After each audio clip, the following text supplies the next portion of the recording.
Olá pessoal, aqui é o professor Jorge, continuando com os nossos vídeos de QGIS, né, para aplicações ambientais aqui.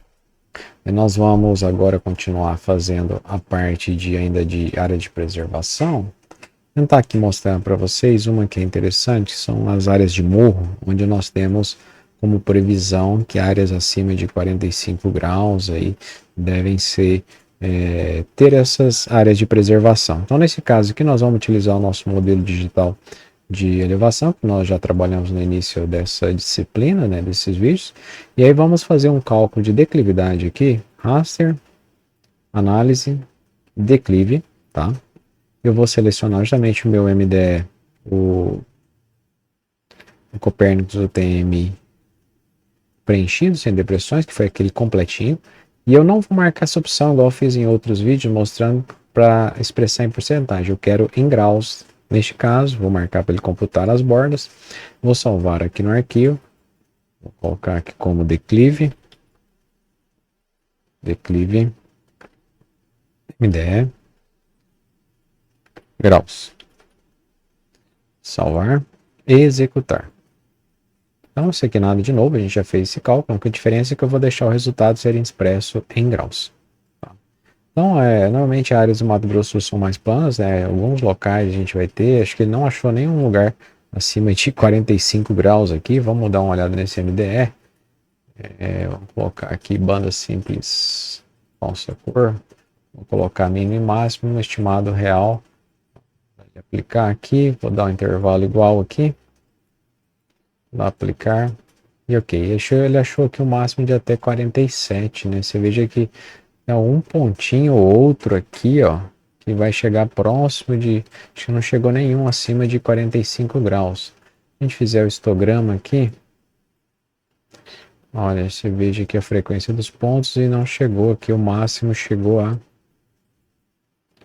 aqui em simbologia chegou o máximo de 47 chegou. Utilizando o real mais lento e o valor de mínimo e máximo, tá? Então, o que eu teria que fazer aqui? Mostrar o procedimento, né? Então, eu fiz o cálculo de declividade, está expresso em graus aqui, tá? Então, nós temos que é uma região que tem pouquíssimos pontos de grande elevação, né? Então nós vamos ter que calcular aqui agora. O que a gente faz? A gente vem no menu raster, né? Então, trabalhando com raster, calculadora raster. Eu iria pedir aqui para ele o nosso declive. Achar que a declives MDE graus. E eu quero todos que sejam maior ou igual que 45 graus. O que ele vai fazer? Ele vai me retornar uma camada raster, onde eu vou ter valores de 0 e 1, sendo que 1 vai indicar os valores com declives acima de 45. Eu tenho que salvar aqui no arquivo, tá? Cliquei nos três pontinhos, declive MDA graus 45, que tiver acima de 45. Ok. Ele vai processar. E você veja que praticamente aqui eu não tenho, né? Eu não tenho. Realmente eu não tenho. O valor máximo lá foi menor do que 45 graus, eu não tenho. Então eu vou, só para fins de cálculo, tá? Lembra que é 45 graus que a norma pede. Mas como que a gente está com a área muito plana aqui, no Mato Grosso do Sul, a gente não tem nenhuma inclinação com mais de 45 graus. Então eu vou vir em raster, calculadora raster, vou selecionar o meu declive de novo, tá? Meu declive maior ou igual a, eu vou colocar 40 agora, tá? Porque eu sei que vai ter alguns pontinhos acima de 40. Vou salvar aqui, declive, vou colocar 40 graus aqui agora.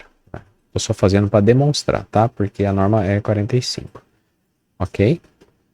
Então agora ele deu o valor 1, indica que há um ponto, alguns pontos nessa região aqui, né? Alguns locais que tem o valor acima de 40 graus, eu não tenho de 45. Então você veja que em toda esse MDE que a gente fez ali, a gente não teria nenhuma área para ter preservação de morro, tá? Nenhuma área de preservação de morro. Em todo esse MDE aqui no Mato Grosso do Sul, tá? Então agora o que eu vou fazer? Eu vou vetorizar, tá? Vou vir aqui em vetorizado, aqui no raster, né? Raster, converter, raster para vetor. Eu quero esse de 40 graus. Eu vou ter aqui, tá? Posso deixar esses parâmetros, vou salvar no arquivo como declive. 40 graus. Ele vai salvar no formato shape, né? Porque eu estou vetorizando. Vou salvar, vou executar. Então ele já vetorizou. E aí eu tenho aqui, ó, ele jogou aqui em cima, vou trazer ele aqui para baixo. Tá? E aí eu tenho duas situações aqui, ó. Eu tenho os pontinhos. Ó, esses pontinhos. Né? Aí eu tenho esses aqui. Então, se eu abrir a minha tabela de atributos, o que eu tenho aqui? Eu tenho 1 e 0. Tá? O 1 é que define a minha representação. E o 0 é o que representa a situação que não atende. Tá? Onde der 1, indica maior que 45 graus. Então ele já selecionou, ó, que é tudo lá. Eu vou habilitar a edição e vou apagar. Porque já está selecionado a área maior. Ó. Vou excluir. Então ficou agora só o quê? Ficou só os locais onde eu tenho realmente essa declividade maior do que 40 graus. Né? Na verdade, a norma é 45, mas nós estamos utilizando 40 aqui só para fim de testes, tá? De demonstração. Então, essas aqui seriam as regiões que eu precisaria ter uma área de preservação de morro. Então, eu posso salvar a camada aqui, posso fechar a edição, posso habilitar aqui. Por exemplo, em simbologia, eu posso colocar uma cor aqui, mais um vermelho aqui, ó, gritante aqui, tá? Para a gente visualizar. Então veja que são poucas regiões onde eu precisaria, né? Essas aqui seriam as regiões que teriam que ser áreas de preservação de morro, tá? Então essa é uma forma da gente visualizar na nossa região, onde a gente teria, você viu que foi bem nessa mudança abrupta aqui, que tem alguns pontos acima de 40 graus, nenhum de 45. Então todo esse modelo digital de elevação aqui, que é a área central aqui de Mato Grosso do Sul, né? Em torno da cidade de Campo Grande, e alguns municípios vizinhos, né? Pegam umas beiradas aqui dos municípios vizinhos, mas a gente não teria nenhuma área de preservação de morro.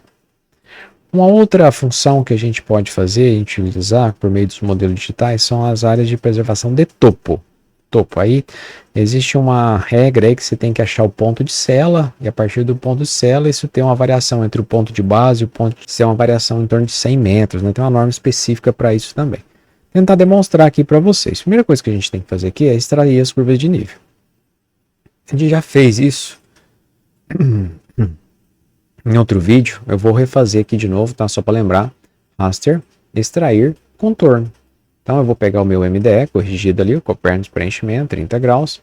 Vou manter o pixel de 30 metros, tá? A distância entre os contornos de 30 e o pixel de 30. Deixa eu ver aqui, a gente precisa de em torno de 100. Eu vou colocar 25 aqui para facilitar a nossa leitura e nossa interpretação, tá? Ou 50, né? Vou colocar 50, tá? Contorno, vou salvar no arquivo, curva 50 metros. Salvar e executar. Então ele vai traçar as curvas de nível agora numa equidistância de cotas de 50 metros. Então tá aqui, elas foram traçadas. Dá um duplo clique aqui só para melhorar a linha aqui, colocar uma cor mais visível, ok, aplicar, ok, então pronto, estamos vendo aqui as curvas. E aí agora eu tenho que fazer o ponto de sela. Esse ponto de sela é um ponto de junção aqui, a gente acha que não vai conseguir ver isso também, onde eu tenho uma variação, talvez aqui sejam as nossas maiores variações de altimetria, né? Deixa eu abrir aqui o nosso Copernicus aqui, onde eu tenho variações, ó, de 190 até quase 500, né? O ponto de sela é uma área, né, onde eu tenho a base até o topo, e essa variação teria que ser maior do que 100 metros, né? Tem que ter uma variação de mais de 100 metros. Então, por exemplo, a gente teria que aqui agora fazer uma análise desses pontos mais altos aqui, né, de altimetria mais elevada, esses pontos de topo aqui, ó, onde você percebe claramente, né, que é a formação de topos, e aí fazer uma análise, né, aonde tem essas maiores elevações, já observando aqui, ó, 525, 700, né, ver aonde tem essas regiões, aqui tem umas regiões aqui mais altas, mas aqui é uma região já toda mais alta, tá? Então aonde tem esses topos, a gente vai ter que achar esse ponto de sela aqui, acho que as melhores opções para a gente analisar, tá aqui, ó, curvas de nível bem próximas aqui, né, essa variação aqui. Então a gente vai criar uma camada de pontos aqui, criar nova camada shapefile, eu vou criá-la do tipo ponto, tá? Vou salvar aqui como pontos home cela, a gente vê a variação de altimetria. Salvar, ponto 32721, ok? Então criei essa camada aqui, eu vou habilitar a edição, marcação de pontos. Então vou tentar pegar aqui nos pontos mais centrais aqui, por exemplo aqui, e aí vou pegar na base, né, que seria o ponto de cela aqui, ó, seria entre esses dois aqui mais ou menos, ó. 2. Posso colocar um aqui, 3. Estou dando um exemplo, e aqui o ponto de baixo, vou colocar aqui, a parte mais baixa, 4. Mais algum local aqui, a gente evidencia um morro, acho que esse aqui está um bom exemplo para nós, a gente teria um outro aqui também, né, onde a gente teria a parte mais alta, 5, e aqui a gente teria a parte mais baixa, que seria aqui, ó, o ponto de cela, vamos dizer assim, 6. Então, a partir daí, eu fiz essa identificação só desses pontos aqui nessa região, só para exemplificar, vou salvar a camada. E agora eu vou amostrar os valores do raster, tá? Então, vou amostrar valores do raster, camada de pontos, e a camada raster é o meu meme Copernicus 30 metros. Então, ele vai extrair aqui para nós a altimetria, tá? A altimetria desses pontos aqui. Vou salvar no arquivo, altimetria. Ele vai criar uma nova camada em função dessa, né? Dessas que eu tinha criado. Salvar, executar. Então, close, ele fechou, né? Pronto, tá aqui. Agora eu posso abrir a tabela de atributos e ver que eu tenho os valores de altimetria. Vamos diminuir um pouquinho essa camada aqui, né? Para a gente olhar os valores. Tá? Então, o que eu tenho aqui? Eu vou colocar as cotas dos pontos aqui. Simbologia, rótulos individuais, o ID, aplicar OK. A gente vamos analisar aqui primeiro, né? Vamos analisar esses 4 pontos aqui por meio da tabela de atributos. Então eu tenho o ponto 1 e o ponto 2. Você veja que eu tenho uma variação de 532 para 394. Então eu tenho aqui uma variação de mais de 100 metros, né? Seria, se a gente pegar 394 mais 100, seria 494. Então, do 2 para o 3 também, se você pegar de 2 para o 3, deu quase 100. Então está muito próximo. Se eu pegar do 4 para o 3, que é essa variação aqui, ó, eu tenho de 337, que é o ponto baixo, para 490. Então tem mais de 100. Então aqui também seria uma outra região de APP de topo. APP de topo. Fazendo a análise aqui do outro lado, desses outros dois pontos, o 5 e o 6, quando a gente olha para a tabela de atributos, o ponto 5, você veja que ele tem 525 e aqui tem 328. Então, aqui também você observa uma diferença de mais de 100 metros de altimetria, o que indicaria uma área de APP de topo. APP de topo, não é de morro, é de topo, tá? Tem a diferença que nós fizemos na anterior. Então, feito essa detecção, nós temos, né, para ser APP de topo, a gente tem que ter essa diferença vertical aí maior que 100 metros. Então, essa aqui é uma região onde eu deveria delimitar, né, toda a cota de 100 metros aqui de variação desse ponto. Eu teria que fazer uma área de APP aqui. Eu tenho as cotas aqui, eu posso pegar a curva de 50 e também colocar um rótulo individual nela para colocar a minha elevação aqui e aplicar. Vamos ver como é que ela vai ficar. Então tem aqui, ó, 4, ó, a gente consegue perceber, ó, 400, 450 e 500. Então, provavelmente, se a gente pegar uma variação aqui que está próxima a 350,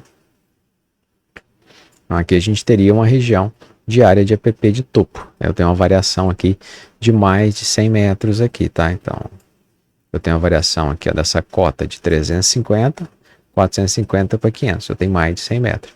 Então, de 350 para 450. Então, aqui acima de 450, eu teria a minha APP de topo. Tá? Mesma coisa, onde eu tenho essa variação, eu consigo enxergar que a gente teria um ponto de cela aqui embaixo, né? Essa questão é determinar o ponto de cela.